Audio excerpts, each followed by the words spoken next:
Épisode 1, la contraction musculaire. Alors tout d'abord, qu'est-ce qui va initier cette contraction? Eh bien, cela provient de la mise en œuvre d'un motoneurone qui va, lorsqu'il aura été stimulé correctement, libérer dans la plaque motrice un neurotransmetteur qu'on appelle l'acétylcholine. Ce neurotransmetteur va se fixer sur des récepteurs et provoquer une dépolarisation de la membrane de la cellule musculaire. Cette dépolarisation va entraîner la libération par le réticulum sarcoplasmique d'ions calcium qui seront nécessaires à la contraction musculaire. Alors maintenant, comment vont agir ces ions calcium? En temps normal, les fibres musculaires sont composées d'unités de base qu'on appelle des sarcomères, eux-mêmes composés de deux types de protéines, l'actine et la myosine. Alors avant de voir comment ces deux protéines interagissent, bien sachez que pour que les filaments de myosine et d'actine puissent se lier entre eux, il est nécessaire que du calcium soit présent. Ce calcium va se fixer sur une autre protéine, la tropomyosine. Lorsque le calcium s'est fixé sur la tropomyosine, eh bien le site de fixation de l'actine sur la myosine est libéré. Et nous allons voir maintenant ce qui se passe lorsque cette actine et cette myosine se fixent. Alors, tout d'abord, revenons un petit peu sur le mécanisme de la contraction musculaire. En fait, globalement, un muscle est un organe qui va se raccourcir de manière à pouvoir tirer sur les os par l'intermédiaire de tendons. Vous savez après également que ces muscles fonctionnent souvent de manière antagoniste. Lorsque l'un se contracte, l'autre se relâche. Qu'est-ce qui va permettre cette recontraction globale du muscle? Eh bien, un muscle est composé d'une répétition d'unités de base qu'on appelle des sarcomères, limitées par deux zones qu'on appelle des strizèdes. Eh bien, en fait, lors de la contraction musculaire, ces strizèdes vont se rapprocher les unes par rapport aux autres, et lorsque chacun des sarcomères va se raccourcir, eh bien, le muscle dans son entier va se raccourcir également.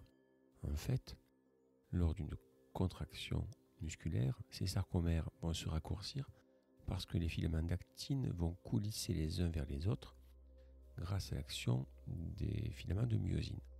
Donc en fait, nous avons une structure, l'actine, qui est mise en mouvement grâce à une molécule, la myosine.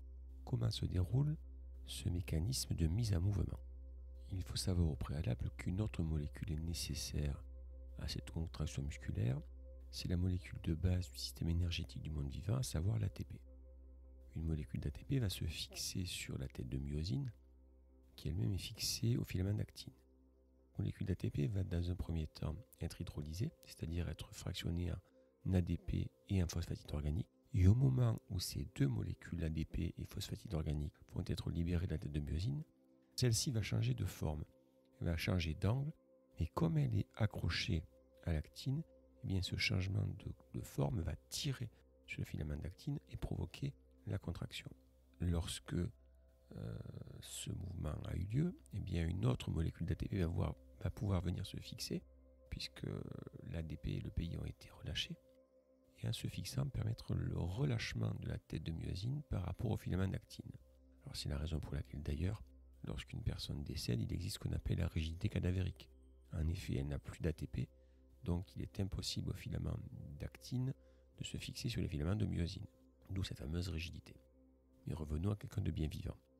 Eh bien, lorsque cet ATP s'est fixé, la myosine va se séparer de l'actine, puis la molécule d'ATP va de nouveau être hydrolysée, ce qui va provoquer un retour à la forme de départ de la tête de myosine.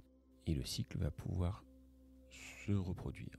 Une fois de plus, la tête de myosine va pouvoir se refixer sur l'actine. Le fait de relâcher l'ADP et le phosphatide organique vont permettre de changer la conformation de la molécule de myosine, qui va de nouveau tirer sur l'actine. Et donc le cycle va se répéter tant qu'il y a du calcium présent en quantité suffisante. En effet, en absence de calcium, eh bien, la tropomyosine va de nouveau masquer le site de fixation de l'actine sur la myosine. Du coup, sans fixation, il ne pourra plus y avoir de traction.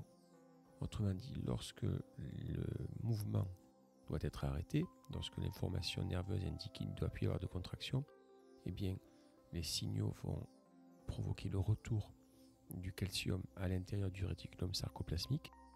Il n'y aura plus de calcium dans le cytoplasme, donc la contraction musculaire ne sera plus possible et le mouvement va s'arrêter. Donc comme vous le voyez, on a quelque chose qui part du macroscopique jusqu'au moléculaire. Au niveau macroscopique, le muscle se raccourcit, tire sur les tendons qui vont tirer sur les os. Au niveau microscopique, on s'aperçoit que des unités qu'on appelle les sarcomères vont se raccourcir par coulissage, faisant en sorte que leurs limites, les stries Z, se rapprochent. Et si on va au niveau moléculaire, tout ceci est lié à la conjonction entre le calcium qui permet la libération d'un espace de fixation entre les deux protéines de base de la contraction musculaire, l'actine et la myosine. Lorsque cette fixation est possible, une molécule énergétique, l'ATP, va être responsable des changements de conformation de la tête de myosine.